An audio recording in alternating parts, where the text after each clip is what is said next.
Well, his career with the Royal New Zealand Navy spans 26 years and has taken Rotorua-born warrant officer Lance Graham all around the world. As an underwater reconnaissance bomb disposal officer, his work takes him to conflict zones where he disarms unexploded missiles. Warrant officer Lance Graham shares some of his extraordinary work stories with reporter Hikurangi Jackson. Overcoming fear requires a certain mindset which keeps Rotorua-born Lance Graham well prepared once his head is underwater. Quite simply, the human isn't designed to go underwater. Have I ever felt in danger? Not necessarily, because we have procedures to fall back on. But I will say I was at 60 metres in Scotland in freezing waters on an electronic set that I was diving when all the electronic sensors died on me. So that was a little apprehensive, but I managed to make it back to the surface okay. And keeping a cool head is essential when performing underwater reconnaissance. You go down, do your job, and I suppose the best way to say it is diving is your transport to your worksite. So your diving is just part of the job.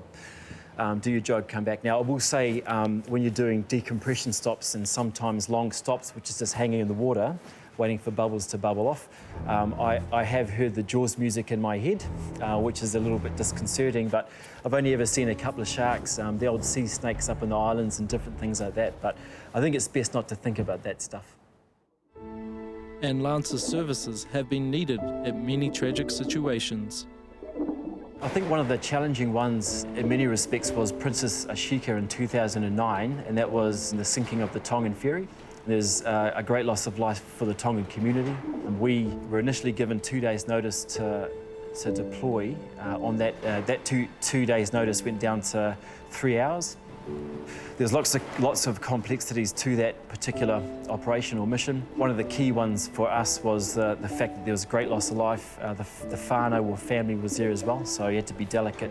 And in the end, the actual vessel itself was too deep for us to dive on, but we managed to get footage of it that we could put towards the investigation, which was great. Lance also served with the United Nations in Iraq. I was involved with the United Nations Special Commission in Iraq, Baghdad. In that particular period of time, Saddam Hussein hadn't guaranteed the safety of the people working there, so we got evacuated pretty quickly from Iraq. During the evacuation, CNN was actually filming us loading the trucks up again. And I think in the article I mentioned something about if I would have known, I would have done my hair. I think the key thing there is it was an extraordinary event anyway, being there as part of that UN mission, and to be rapidly deployed out of Iraq and watch yourself on TV, on the news, is just a surreal experience, I suppose. And I was only 27 at the time. And getting to know the locals was a plus. It was a UN mission, non-military, so we're in civilian clothing. There was no weapons, arms or anything like that. It was purely to facilitate the inspectors that were looking for weapons of mass destruction. By proxy of that, we went out for dinners all the time, ate at local restaurants, talked to local people, did local stuff, went to the markets. I know that there's probably some preformed concepts of how they are as a people, but they're brilliant, all I can say. They're under reasonably tough regimes, so it was difficult times for them, but to us they were nothing but civil and kind. But the hazards of war can also become a ticking time bomb. In 2006, after a war between Hezbollah and Israel extracted and spent 4 days laying cluster bombs, which are little bomb that's about that big, about that round, into southern Lebanon, and they estimate about 1 million didn't explode. We were the military team that went in to try and render the land safe or make it safe, and during that time I personally defused 600 of those devices and a few other things.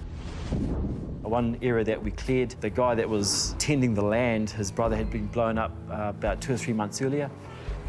Another area that we cleared, a former British Army officer, I think, he was killed in that area. So there's a number of people killed by these cluster bombs. So it was just nice to be able to make the area safe and hand back the land to the people so they could work it. More importantly, the work by Warrant Officer Lance Graham and his unit hasn't gone unnoticed. A story or message that came back from one of our younger members of the dive team who was performing a guard for Prince William when he arrived. And Prince William stopped by him and looked at his badge, asked a bit about him.